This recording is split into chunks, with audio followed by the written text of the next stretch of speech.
कानून रद्द होने से पहले सरकार से बातचीत के मूड में नहीं किसान संगठन, कहा संशोधन पर सरकार से नहीं होगी कोई बात। किसान संगठन को सरकार ने दिया है बातचीत का न्योता।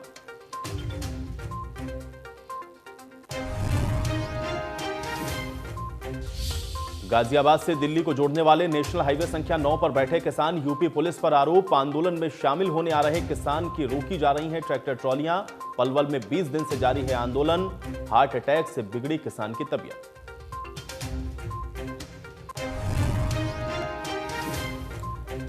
अंबाला निगम चुनाव में हरियाणा जनचेतना पार्टी वी को मिला वकीलों का साथ। बार एसोसिएशन के सदस्यों ने की पूर्व केंद्रीय मंत्री विनोद शर्मा की तारीफ। मेयर पद की उम्मीदवार शक्ति रानी शर्मा ने कहा, अंबाला है हमारी जान, रुके हुए कामों को बढ़ाएंगे आगे।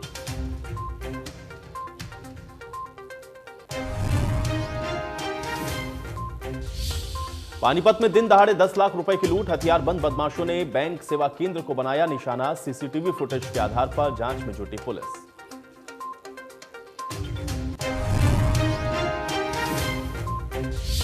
देश में 24 घंटे में कोरोना के 20,000 से भी कम नए मामले, 301 मरीजों की मौत। कोरोना के नए स्वरूप पर बोला WHO, वायरस कितना खतरनाक अभी कोई तथ्य नहीं।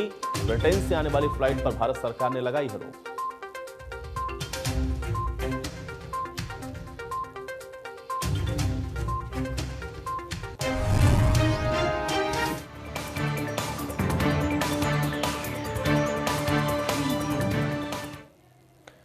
नमस्कार, आप देख रहे हैं इंडिया न्यूज हरियाणा और मैं हूं आपके साथ आयुष चित्रांश। चलिए अब शुरुआत करते हैं फटाफट 100 की।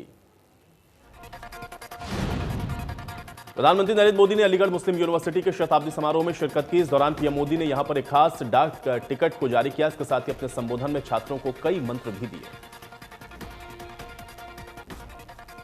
पीएम मोदी ने यहां पर बड़ी राजनीतिक लकीर भी खींच दी। उन्होंने कहा कि जो भी देश का है वो हर नागरिक और संविधान में नागरिकों के लिए जो अधिकार हैं वो हर किसी को मिले। प्रधानमंत्री नरेंद्र मोदी ने अपने संबोधन में कहा कि एएमयू की दीवारों में देश का इतिहास है। यहां से पढ़ने वाले छात्र दुनिया में देश का नाम रोशन कर रहे हैं। यहां से निकले छात्रों से कई बार विदेश में उनकी मुलाकात हुई।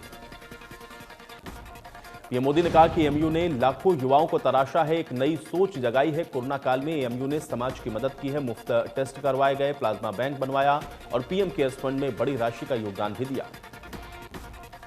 पीएम मोदी ने बताया कि एएमयू के चांसलर ने उन्हें कुछ दिन पहले चिट्ठी लिखकर कोरोना वैक्सीन के मिशन के दौरान हर संभव मदद का भरोसा दिया।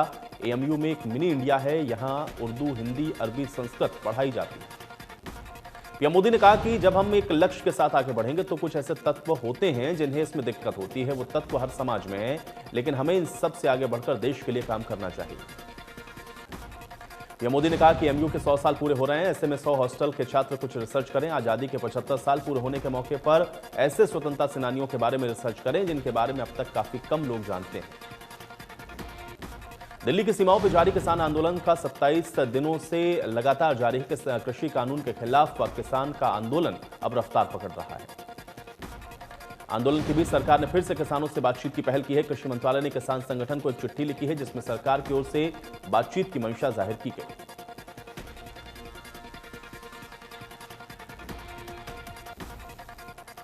सिंधु बॉर्डर पर किसानों ने प्रेस कॉन्फ्रेंस करके कहा, सरकार से बातचीत तभी होगी जब तीनों कानून रद्द किए जाएंगे। किसान संगठन ने कहा कि अब कानून में संशोधन मंजूर नहीं। पलवल में 11 किसान 24 घंटे की भूख हड़ताल पर हैं। हार्ट अटैक आने की वजह से किसान नेता को निजी अस्पताल में भर्ती करवाना पड़ा। दिल्ली बॉर्डर पर किसानों ने एक बार फिर से NH9 को पूरी तरह से जाम कर दिया है। दिल्ली से गाजियाबाद आने वाली लेन पर भी अब किसान बैठ गए।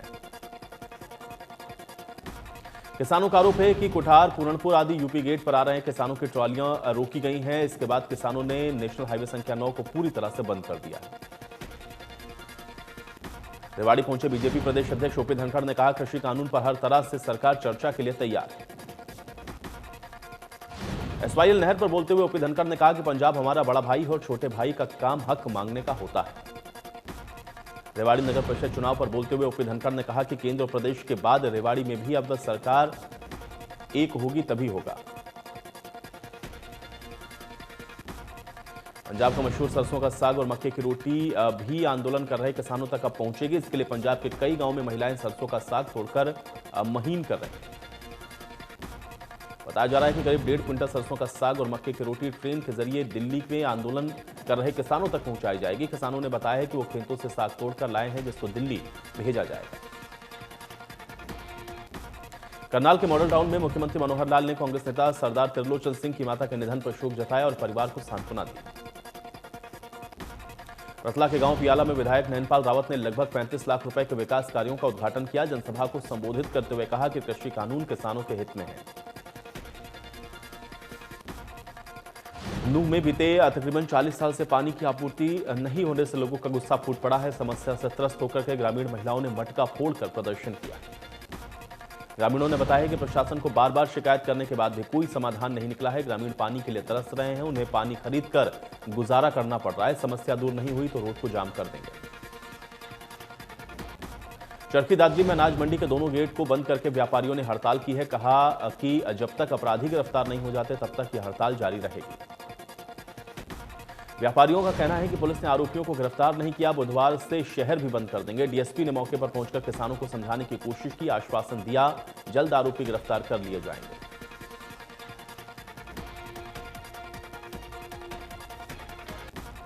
सिरसा में पुलिस ने 15,000 क्विंटल गेहूं घोटाले के मामले में 3 डिपो होल्डर्स को गिरफ्तार किया है। घोटाले के मामले की जांच डीएसपी आर्यन चौधरी के नेतृत्व में सिरसा पुलिस की एसआईटी टीम ने की है। मामले में पहले खाद्य आपूर्ति विभाग के 6 अधिकारियों को भी गिरफ्तार किया जा चुका है, जो कि अब न्यायिक हिरासत में हैं। साल 2015-16 में नकली बिलों के आधार पर डिपो होल्डर से लिमिट से ज्यादा गेहूं लेकर बाजार में बेचकर घोटाला किया गया। मामले में खाद्य आपूर्ति विभाग के तत्कालीन अधिकारियों सहित 58 डिपो होल्डर पर मामला दर्ज किया गया है। जांच अधिकारी ने बताया है कि मामले की जांच जारी है। जिन जिन लोगों की संलिप्तता पाई जाएगी उन सबको गिरफ्तार किया जाएगा।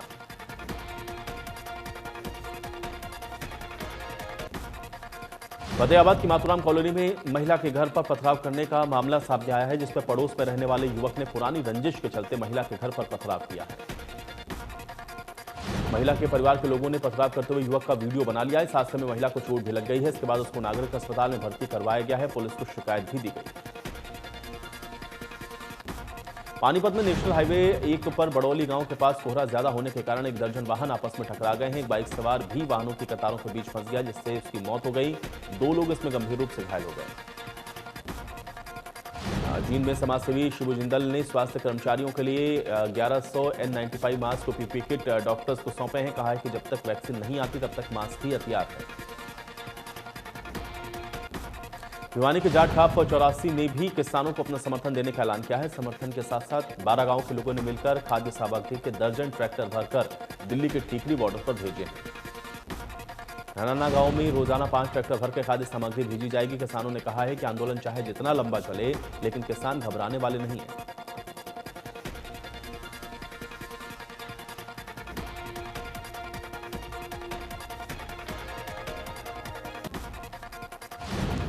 कैप्टन अजय यादव ने बताया कि 23 तारीख को पूर्व मुख्यमंत्री भूपेंद्र हुड्डा रेवाड़ी चेयरमैन पद के प्रत्याशी के समर्थन में जनसभा को संबोधित करेंगे। कांग्रेस का संकल्प पत्र जारी करेंगे।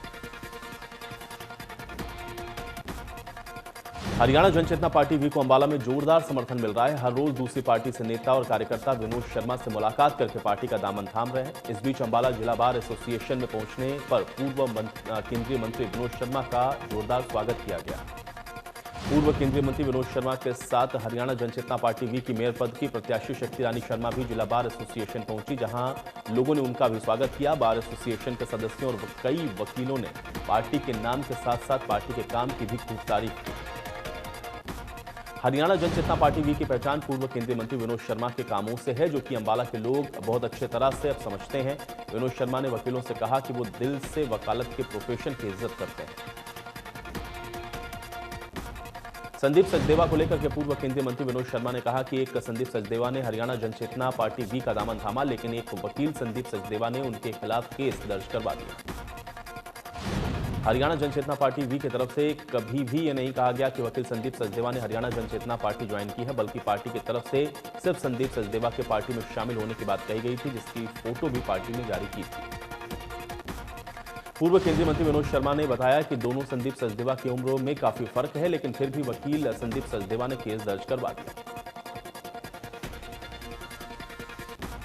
हरियाणा जनचेतना पार्टी वी के मेयर पद की प्रत्याशी शक्ति रानी शर्मा ने कहा कि अगर काम लगातार हो तो जनता को दिक्कत नहीं होगी, लेकिन चुनाव में मुद्दा उठाने के बाद ये सफाई सिर्फ दिखावा है। उन्होंने कहा कि हरियाणा जनचेतना पार्टी वी के जीतने के बाद हर रोज डोर टू डोर कूड़ा इकट्ठा किया जाएगा और अंबाला को हरियाणा का नंबर 1 शहर बनाने पर जोर दिया जाएगा। हरियाणा जनचेतना पार्टी वी के मेयर पद की उम्मीदवार शक्ति रानी शर्मा लगातार चुनाव प्रचार में लगी हुई हैं। वो अंबाला के अलग अलग इलाकों में चुनाव प्रचार के लिए पहुंच रही हैं। शक्ति रानी शर्मा विकास के दावे और अंबाला की तस्वीर बदलने की बात के साथ जनता के बीच पहुंच रहे हैं। शक्ति रानी शर्मा लोगों को भरोसा दिला रही हैं कि चुनाव जीतने के 10 दिन के अंदर ही उनकी बड़ी से बड़ी समस्याओं का समाधान कर दिया जाएगा, क्योंकि पूर्व केंद्रीय मंत्री विनोद शर्मा की पहचान ही विकास की रही है। मंगलवार को शक्ति रानी शर्मा अंबाला के वार्ड 13 में पहुंची। उन्होंने जनता से मुलाकात की। जनता ने भी शक्ति रानी शर्मा पर भरोसा जताया, भारी मतों से उन्हें जिताने की बात कही। जैसे जैसे चुनाव की तारीख नजदीक आ रही है, शक्ति रानी शर्मा ज्यादा से ज्यादा लोगों तक पहुंचने की कोशिश कर रही हैं। लोगों से बात करके अंबाला के विकास का वादा कर रही हैं। हरियाणा जनचेतना पार्टी वी ने अंबाला में नगर निगम चुनाव को लेकर के पूरी ताकत झोंक दी है। हरियाणा जनचेतना पार्टी के प्रत्याशी को अंबाला वासियों का भारी जन समर्थन मिल रहा है। इस बीच शक्ति रानी शर्मा मां अंबिका का आशीर्वाद लेने भी पहुंची। शक्ति रानी शर्मा ने पार्टी की सफलता और जीत की कामना की। शक्ति रानी शर्मा इससे पहले अंबाला के कई मंदिर और गुरुद्वारों में पहुंचकर पार्टी की सफलता की कामना कर चुकी हैं।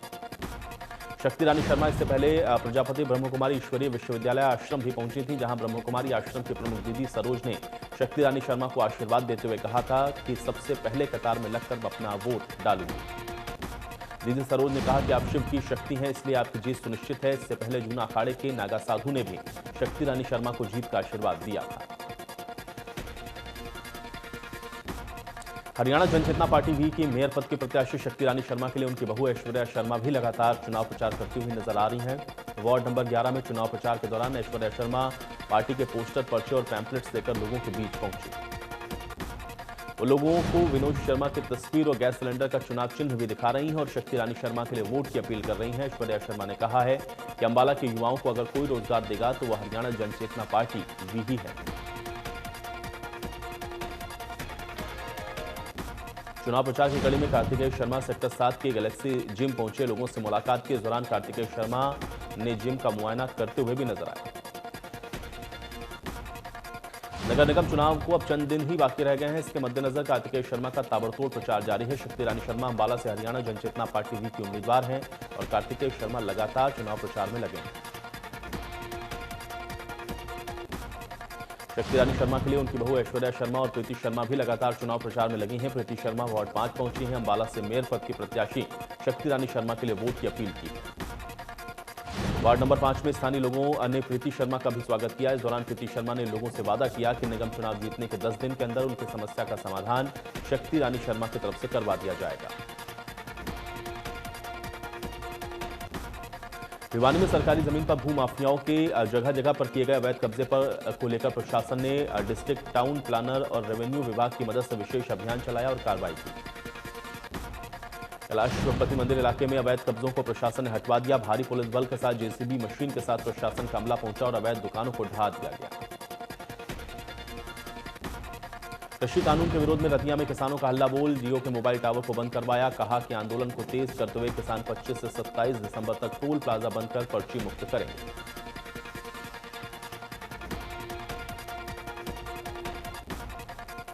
कई गांवों में किसानों ने टावर को बंद करके केंद्र सरकार के खिलाफ जमकर प्रदर्शन किया। सरकार को चेतावनी दी कि जब तक केंद्र सरकार तीनों कृषि कानून को रद्द नहीं करती, उनका प्रदर्शन ऐसे ही जारी रहेगा। इंग्लैंड से आए दूल्हे ने भी किसानों का समर्थन करते हुए ट्रैक्टर पर अपनी बारात निकाली। दूल्हा और दुल्हन ने प्रण लिया कि वो शादी के बाद दिल्ली में किसानों के आंदोलन को अपना समर्थन देने के लिए जाएंगे। इस दौरान प्रदर्शनकारी और पुलिस आमने सामने डटे रहे। आक्रोशित मजदूर आरोपी की फांसी की सजा दिलाए जाने की मांग पर अड़े रहे। पुलिस जल्द दोषी को सजा दिलवाने की बात कह रही है।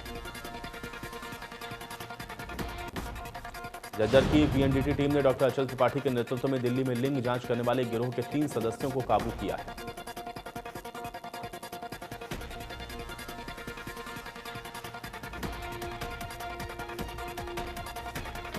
भवानीखेड़ा में निजी स्कूल के स्टाफ के लगभग 5 महीने से तनख्वाह नहीं मिलने से नाराज टीचर्स ने स्कूल में ताला जड़ दिया और खंड शिक्षा अधिकारी कार्यालय में शिकायत पत्र भी सौंपा। स्कूल स्टाफ का आरोप है कि स्कूल मैनेजमेंट लगभग 5 महीने से उन्हें कोई वेतन नहीं दे रहा है। जो वेतन के नाम पर उन्हें चेक दिए गए थे वो भी खाते में पैसे नहीं होने के चलते बाउंस हो चुके हैं। कैथल के व्यापारी शहर के बीच बाजार में चालान न करने की अपील को लेकर लघु सचिवालय में कैथल पुलिस अधीक्षक से मुलाकात करने पहुंचे। व्यापारियों ने मांग की कि कोरोना की वजह से पहले ही व्यापार में घाटा हुआ है। बाजार में दिन भर पुलिसकर्मी चालान काटते हैं, इसकी वजह से ग्राहक दुकान में नहीं पहुंचते। उन्होंने अपील करते हुए कहा है कि पुलिसकर्मी चालान करने के लिए बाजार की बजाय चौक चौराहों पर तैनात किए जाएं। पुलिस अधीक्षक ने व्यापारियों को आश्वासन दिया उनकी मांग पर पुलिस विचार करेगी और कानून के दृष्टिगत जो भी उचित होगा उसके अनुसार कार्रवाई की जाएगी। कैथल के नवनियुक्त पुलिस अधीक्षक लोकेंद्र सिंह ने कहा कि उनकी प्राथमिकता शहर से कानून व्यवस्था बनाने की रहेगी। उन्होंने कहा है कि जिले में नशे पर लगाम लगाने के लिए पुलिस तत्परता से कार्रवाई करेगी। कैथल को क्राइम मुक्त बनाना ही प्राथमिकता है। इसके अलावा एनडीपीएस एक्ट, अवैध हथियार और अवैध शराब पर रोकथाम उनकी प्राथमिकता रहेगी। उन्होंने कहा कि सर्दी का समय है, रोड सेफ्टी को लेकर के कुछ कार्यात्मक बदलाव किए जाएंगे। उन्होंने कहा है कि पुलिस लोगों के सहयोग के लिए। पानीपत में बदमाशों के हौसले लगातार बुलंद होते हुए नजर आ रहे हैं। इसके चलते बदमाश आपराधिक घटनाओं को अंजाम देकर फरार हो जाते हैं। हथियारबंद लुटेरे बैंक सेवा केंद्र पर लगभग 10 लाख रुपए लूट कर फरार हो गए हैं। सारी घटना दुकान में लगे सीसीटीवी में कैद हो गई है। सूचना मिलते ही पुलिस मौके पर पहुंची और जांच शुरू की गई।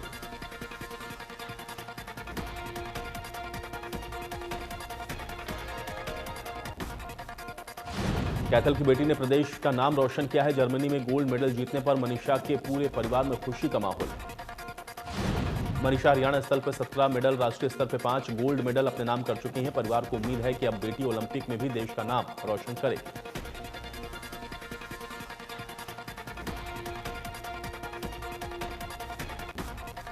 करनाल में ट्रांसपोर्टर्स ने अपनी मांग को लेकर के प्रदर्शन किया। किसानों के समर्थन में नारेबाजी की। सैकड़ों ट्रांसपोर्टर्स ने लघु सचिवालय पहुंचकर मुख्यमंत्री के नाम सीटीएम को एक ज्ञापन सौंपा।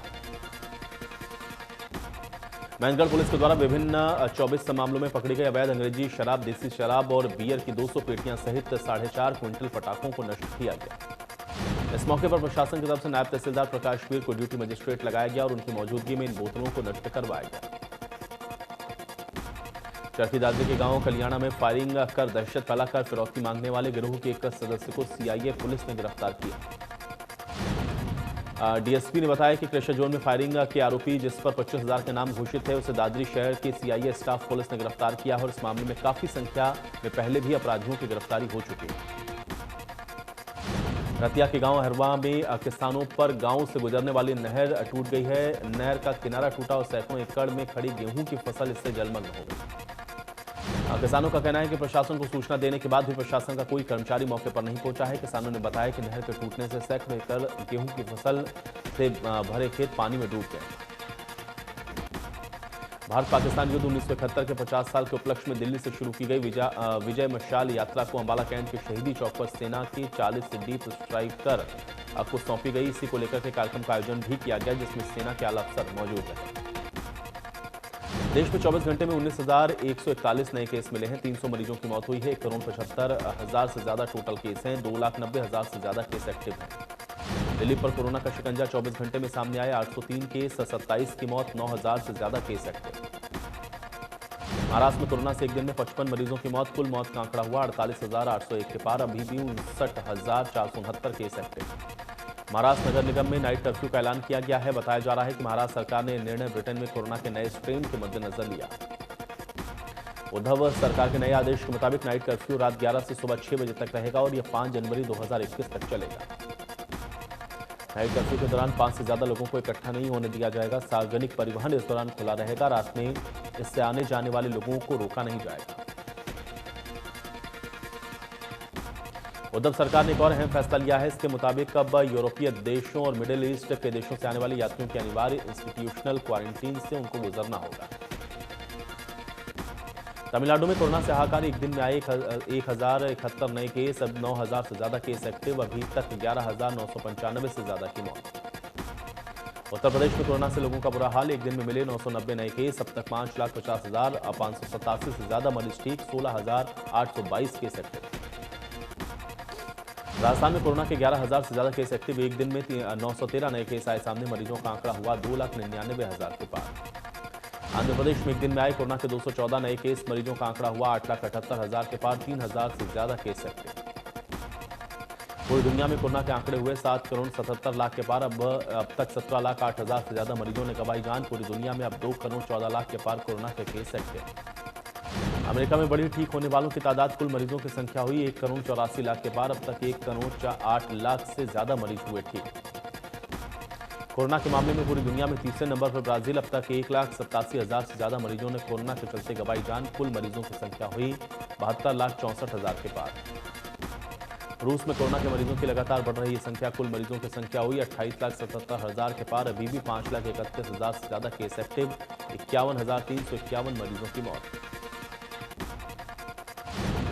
अमेरिका के निर्वाचित राष्ट्रपति जो बाइडेन ने सार्वजनिक रूप से कोरोना वायरस वैक्सीनेशन की पहली डोज ली है। बाइडेन ने न्यूयॉर्क डेलावेयर के क्रिस्टियाना अस्पताल में फाइजर इंक कोविड-19 वैक्सीन की डोज लगवाई। अमेरिकी जनता को वैक्सीन की सुरक्षा को लेकर आश्वस्त करने की कोशिश के तहत इस कार्यक्रम का सीधा प्रसारण किया गया। बाइडेन ने लोगों से सावधानी बरतने की अपील की। रोहतांग में अटल टनल खुल जाने से लाहौल घाटी में विंटर टूरिज्म की संभावनाएं बढ़ गई हैं। घाटी में शीतकालीन साहसिक खेलों की संभावनाओं को तलाश करने के लिए एक पर्वतारोही विशेषज्ञ टीम आइस क्लाइंबिंग की संभावनाओं को तलाशने लाहौल घाटी पहुंची। जम्मू कश्मीर जिला विकास परिषद चुनाव के नतीजे घोषित कर दिए गए हैं। 280 सीटों पर 8 चरण में मतदान संपन्न हुआ था। 2178 उम्मीदवारों ने अपनी किस्मत आजमाई। धारा 370 हटने के बाद ये पहला चुनाव हो रहा है। बीजेपी ने भी चुनाव में पूरा जोर लगाया है। इसका असर अभी तक नतीजों में नजर भी आ रहा है। हालांकि गुपकार गठबंधन बीजेपी से आगे निकलता हुआ दिखाई दे रहा है।